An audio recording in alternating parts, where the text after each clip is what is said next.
Yo, what a dear buddy complex right up in this bitch. So today we got seven early disturbing old cartoons and animations from Blame It On George. Go check out his channel. Link in the description and up there. So let's check it out, bro. Alright. Oh shit. Wait. Copyright disclaimer. Alright, guys. No purposes. Criticism.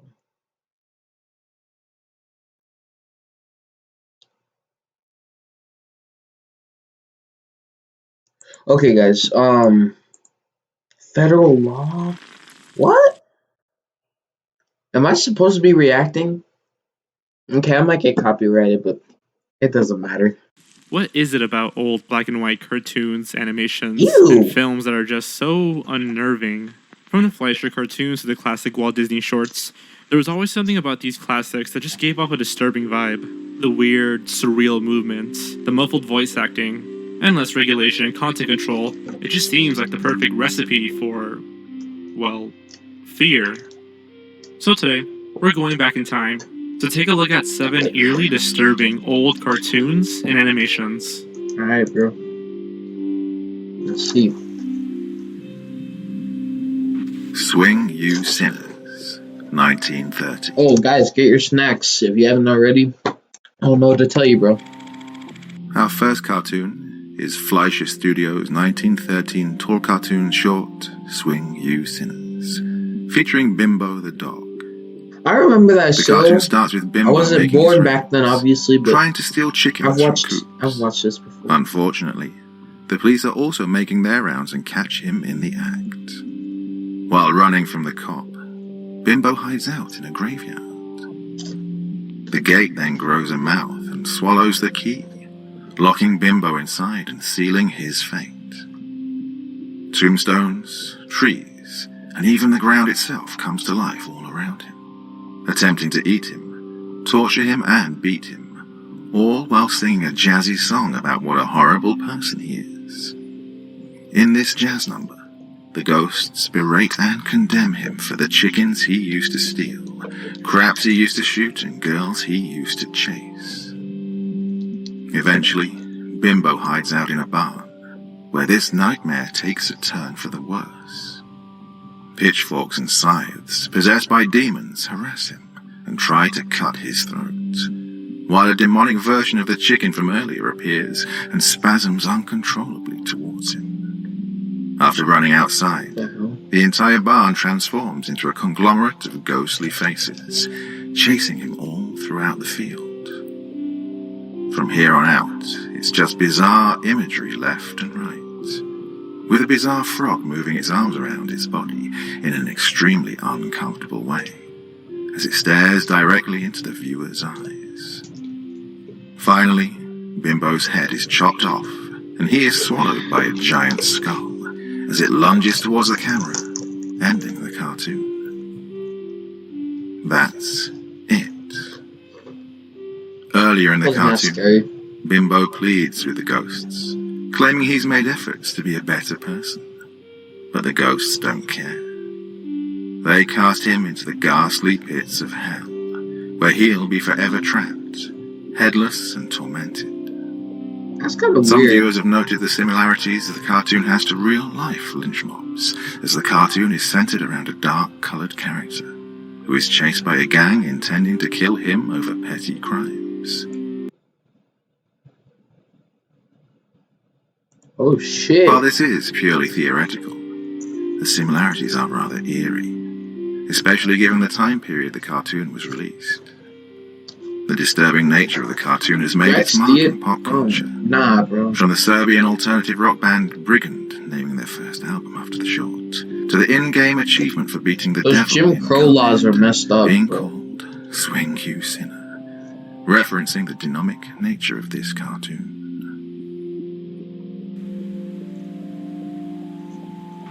The Little Pest, 1931. Is there anything more cruel than taking candy from a baby? How about beating and drowning babies? Because that's a large part of the next cartoon. The Little Pet. Shit, an ad? Alright, bro. Come on. With Stadia, you have what it takes to play the biggest games. Distributed by Columbia Pictures in 1931. The short features that character Scrappy, a young boy who appears in cartoons from 1931 to 1941. Scrappy and his dog Yippee are on their way to the fishing hole to spend a summer's afternoon catching fish. Much to his annoyance, his baby brother Oopie tags along, singing songs and being a positive influence. Scrappy repeatedly tells him to get lost, but Oopie wants nothing more than to hang out with his older brother. Scrappy gets more and more aggravated and begins to shove Oopie, and eventually outright smacks him. Despite knocking him several yards back, Oopie catches up to Scrappy and begins to fish alongside him. After their fishing lines get tangled, Scrappy pushes his brother into the water out of anger. Oopie begins to drown, violently thrashing about in the water, screaming for help. Yippee looks incredibly concerned, but Scrappy pretends he doesn't hear anything and begins to walk away, whistling. A vision of an electric chair flashes through Scrappy's head, causing him to dive in and save his baby brother. Not because he genuinely cares about his sibling, but rather because he's scared of getting caught and blamed for his death. After pulling him onto land, he begins to panic that Oopie isn't breathing. Luckily, he does resuscitate him and saves his life. Oopie then states that he's thirsty, saying, "I want a drink of water." This angers Scrappy for some reason, and he chucks his baby brother right back in the water, as the cartoon ends. Scrappy is an absolute piece of shit, and one hell of an abusive brother. It's clear that he has no conscience or any sort of attachment to his brother, highlighted by his motive for rescuing Oopie being to save his own skin. It's uncomfortable that such a violent and abusive character went on to be a media mascot with a massive amount of merchandise in the 30s. Luckily, nobody seems to really remember him these days. That's probably for the best. Why, bro? It's just a cartoon. Feline Follies. Despite being a well-known mascot even to this day, did you know Felix the cat has been dead for nearly 100 years? Well, in a way. Felix made his first appearance in the 1919 silent cartoon Feline Follies. 1919, he was actually named Master Tom. Shit. The 4-minute short follows Felix as he tries to get laid.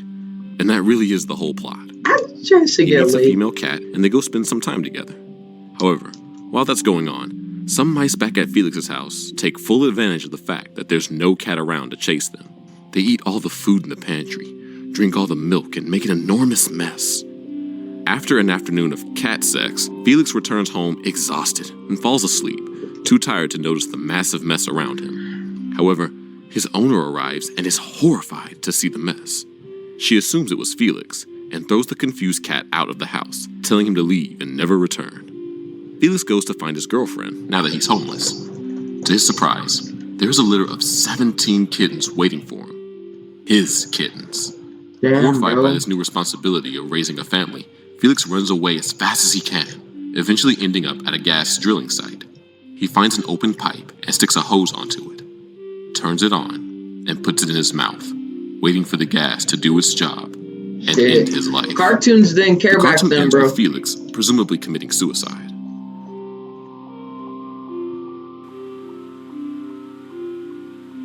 Peanut Vendor, 1933. Released in 1933, The Peanut Vendor might just be the first stop-motion film that freaked kids out.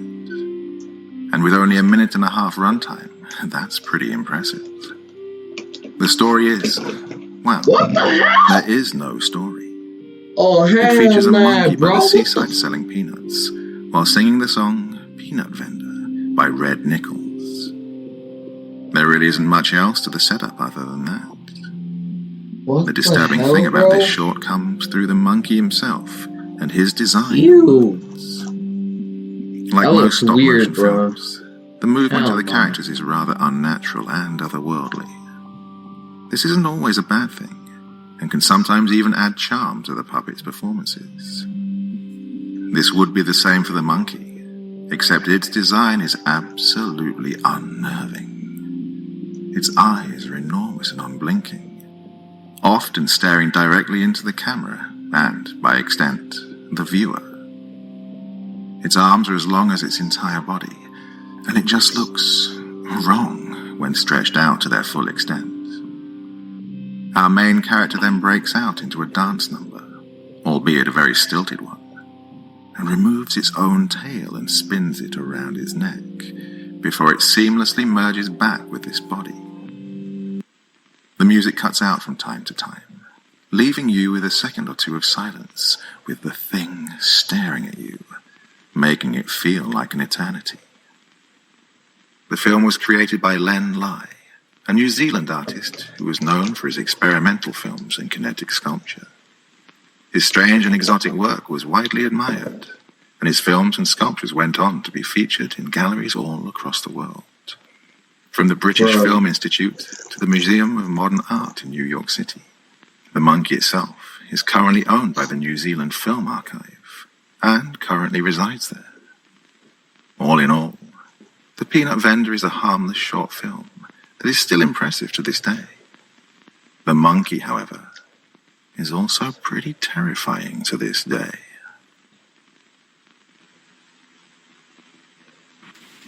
The Tale of the Priest and of His Workman Balda, 1930s.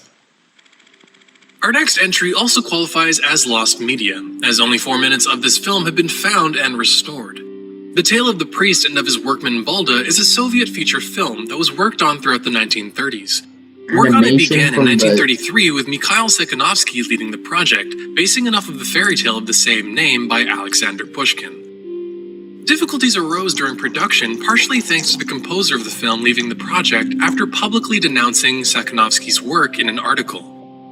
Due to not having a score as well as other production troubles, the film was never completed and was put into storage at the Len Film Archives, where it was almost lost in a fire during World War II. The only surviving footage is from the scene bazaar. The fairy tale itself is about a lazy priest looking for a cheap worker in the bazaar. He meets Balda, a simple-minded fellow who agrees to work for a year with no pay, with the exception that he be allowed to hit the priest on the head 3 times as well as have cooks spelt for food, a common wheat staple food in parts of Europe during the Bronze Age. The priest soon realizes that Balda is an exceptional worker, as well as incredibly strong. He gets worried and soon begins to ask Balda to complete impossible tasks, including gathering fabric from a sea devil. At the end of the story, Balda gives the priest 3 consecutive blows upon the head, causing him to lose his mind. Balda delivers the final line, saying, "You shouldn't have gone rushing off after cheapness." The surviving footage from the film version shows the beginning of the story, with the various shopkeepers of the bazaar off-selling their wares. We see many close-ups of these shopkeepers showcasing their rather creepy designs. Their limited movement, exaggerated features, and bombastic behavior makes for an uncomfortably long 4 minutes, making it feel almost double its runtime. It's safe to assume that the entire film would have been this way if this is how they plan on opening the film. While it's unfortunate that the project was never completed and the remaining footage went missing, not everything about this is a loss. After the death of the film's composer, his wife arranged for one of his students to have the rest of the score for the film completed, which premiered at the Russian Philharmonic Orchestra in 2006. The hell? Cameraman's Revenge, 1912. The Cameraman's Revenge was produced in 1912 by the Korn-Zonkov Company, located in Moscow. It focuses on Mr. and Mrs. Beetle and their failing marriage. The entire film is silent and done with stop motion, featuring actual dead bugs attached to wires, with their limbs sealed with wax. Many people were so amazed and convinced by this effect that they thought the filmmaker, Ladislas Starovich, had trained live bugs to perform. Mr. Beetle has become unhappy with his marriage, finding their love life has become rather That's considered boring. a cartoon? One night he heads to the gay Dragonfly nightclub to meet his mistress, a dancer at the club. His gay dragonfly. After beating her boyfriend, Mr. Beetle takes the dancer to a hotel where they have sex. Unknown to Mr. Beetle, though, the dancer's boyfriend is a cameraman who follows them to their hotel and secretly films their affair. Meanwhile, Mrs. Beetle herself is also in the middle of an affair with her artist friend. When Mr. Beetle returns home to find her in the middle of the affair, he throws the artist out in a rage. He forgives her, however, and she remains unaware of his affair. The two go out to see a movie, not knowing that the theatre they go to is the very same one that the dancer's boyfriend works at. Oh shit. After seeing the Beatles arrive, the cameraman enacts his revenge and plays the film of Mr. Beetle having sex with the dancer on the projector for everyone to see, humiliating the couple publicly. Mrs. Beetle begins beating Mr. Beetle over the head with her umbrella. Enraged, Mr. Beetle runs up to the projection room and tackles the cameraman, causing the projector to catch on fire. The couple is arrested and thrown into jail, where they reconcile and spend the night together in the cell.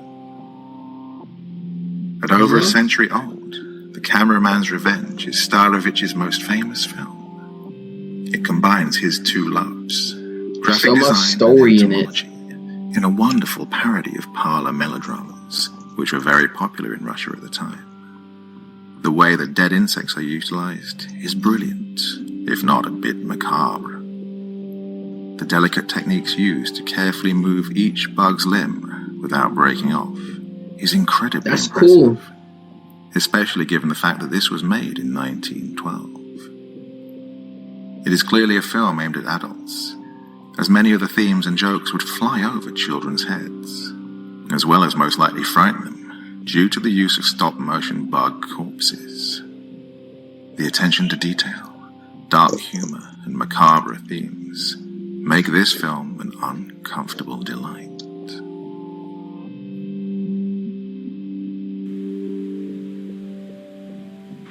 The Mascot.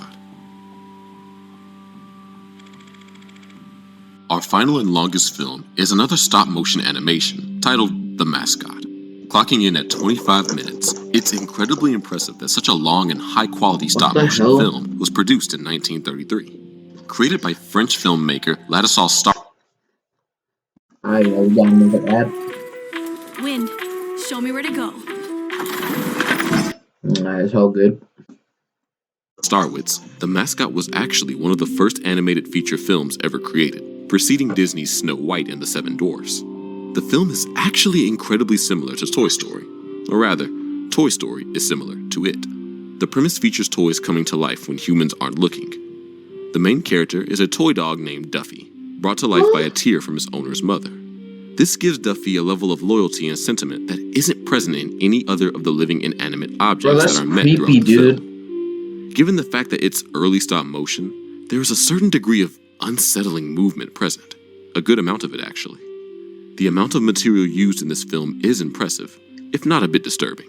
From vegetables and broken glass to chicken bones and dead chicks half-born in their shell, Starwitz utilized everything at his disposal. Pixar was incredibly inspired by this film, showcased in Toy Story and A Bug's Life, with viewing the world from a smaller perspective. While Pixar usually takes a much more lighthearted and whimsical approach to these perspectives, The Mascot is not. For example, in Toy Story 2, there is a scene where the toys travel under an orange traffic cone in order to cross the street. While traffic is a mundane situation for us, we can feel the anxiety and tense atmosphere from their perspective, albeit in a comical fashion. A similar situation occurs in The Mascot, where we can see the dangers of the city from a toy's perspective, but the reality of it is much more present.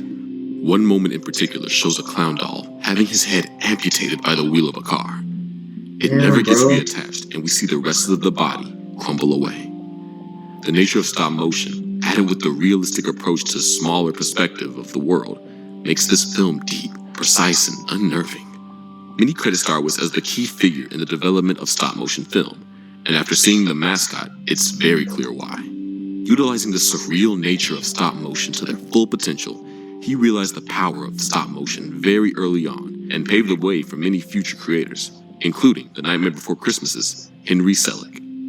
Disturbing isn't always a bad thing. Sometimes it's the anxiety and fear that truly makes us feel alive. He hanging? Huh? Bro, y'all tell me the weirdest one in the comments, bro. Make sure y'all like, subscribe, turn on post notices. See you next time. Peace.